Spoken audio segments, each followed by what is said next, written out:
शांति। 17 फरवरी 2024 के ईश्वरीय महावाक्य। बाबा ने कहा, मीठे बच्चे, पावन बनने के लिए एक है याद का बल, दूसरा है सजाओं का बल। तुम्हें याद के बल से पावन बन उच्च पद पाना है। प्रश्न, बाप रूहानी सर्जन है, वह तुम्हें कौन सा धीरज देने आए हैं? उत्तर, जैसे वह सर्जन रोगी को धीरज देते हैं कि अभी बीमारी ठीक हो जाएगी, ऐसे रूहानी सर्जन भी तुम बच्चों को धीरज देते हैं। बच्चे, तुम माया की बीमारी से घबराओ नहीं।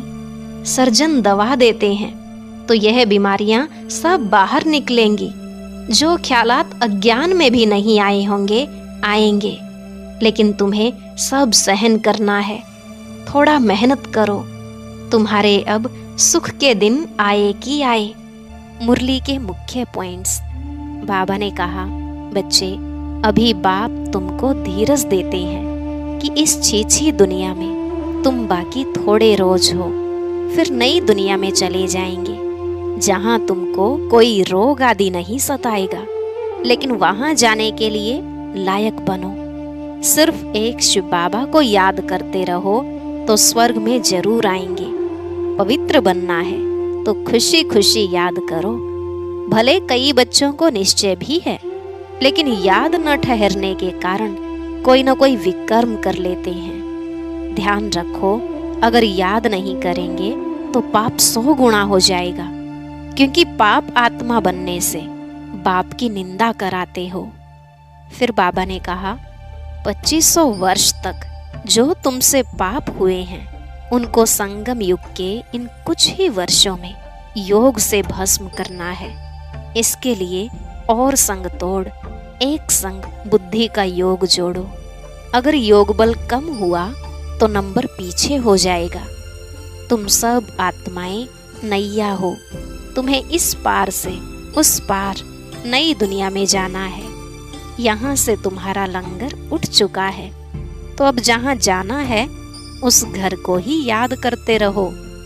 लास्ट में बाबा ने कहा, ये ज्ञान अंदर जाने से आत्मा की सारी बीमारी बाहर निकलेगी। जो संकल्प विकल्प अज्ञान काल में भी नहीं आते थे, वह भी आएंगे, परंतु इसमें डरना नहीं है। तुम्हें तो 100% श्रेष्ठाचारी बनना है। इसके लिए अब कोई भी विकर्म नहीं करो। जो गुण इन देवताओं में है, वही गुण धारण करने हैं। अच्छा, मीठे मीठे सिकी लधे बच्चों प्रति माता पिता बाप दादा का याद प्यार और गुड मॉर्निंग। रूहानी बाप की रूहानी बच्चों को नमस्ते। रूहानी बच्चों की रूहानी बाप दादा को नमस्ते नमस्ते, गुड मॉर्निंग। शुक्रिया बाबा, शुक्रिया। धारणा के लिए मुख्य सार। पहला पॉइंट, देवताओं जैसे गुण स्वयं में धारण करने हैं। अंदर जो भी इविल संस्कार हैं, क्रोध आदि की आदत है, उसे छोड़ना है। विकर्माजीत बनना है। इसलिए अब कोई भी विकर्म नहीं करना है। दूसरा, हीरे समान श्रेष्ठ बनने के लिए ज्ञान अमृत पीना और पिलाना है। काम विकार पर संपूर्ण विजय पानी है। स्वयं को सतो प्रधान बनाना है।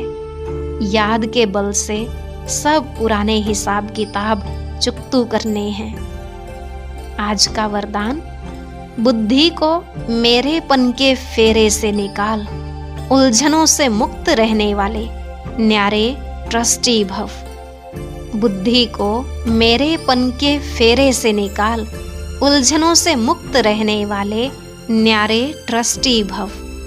बाबा ने कहा, जब बुद्धि कहाँ भी उलझन में आती है तो समझ लो जरूर कोई न कोई मेरापन है। जहाँ मेरा आया वहाँ बुद्धि का फेरा हुआ। गृहस्थी बनकर सोचने से गड़बड़ होती है, इसलिए बिल्कुल न्यारे और ट्रस्टी बन जाओ।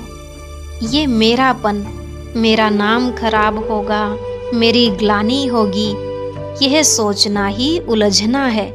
फिर जितना सुलझाने की कोशिश करेंगे उतना उलझते जाएंगे।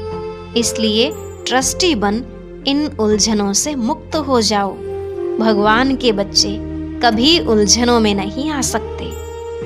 स्लोगन: बड़े बाप के बच्चे हो, इसलिए न तो छोटी दिल करो और न छोटी बातों में घबराओ।